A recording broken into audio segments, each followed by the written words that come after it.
Questions tonight about who should oversee the Indianapolis Metro Police Department. Right now, the city's mayor appoints the police chief, but a bill at the State House would take that power away from him and give it to a 5-member commission.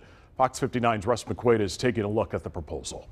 The spring 2020 riots literally came to the front door of the Indiana State House, and a former IPD deputy chief in the Senate says it's time for the state to step in and help protect the city. Under the proposal, the responsibility would rest with the chief of police, and as the managing board, the board would have the ability to deal with the chief of police. Under Senate Bill 168, there would be 5 IMPD commissioners, and the governor, the Speaker of the House, the President pro tem of the Senate, the President of the City County Council, and the mayor would get to appoint 1 commissioner each, which is a change from the original bill a month ago, which would have had the governor appoint 4 of the 5 members. I just think that there are issues that come up, when you politicize these things, and I think that having a board that can be that interface with the community and act in the capacity like a public safety director would, I think that would benefit greatly our cities.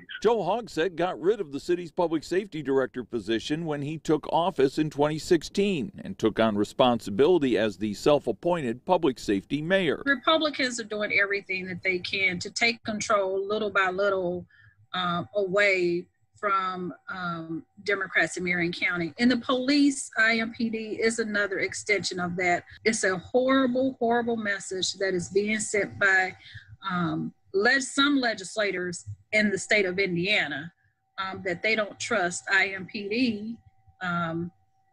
They don't trust the city of Indianapolis elected officials to govern their police department. When most recently asked about the State House IMPD takeover attempt, Mayor Hogsett said he would depend on his working relationship with lawmakers to monitor the bill and do what's right for Indianapolis. Russ McQuaid, Fox 59 News. And as Russ just mentioned, in response to these conversations, the mayor has said he will depend on his working relationship with lawmakers to monitor the bill and to do what's right for the city. The bill that is, by the way, will be heard by a Senate committee next week.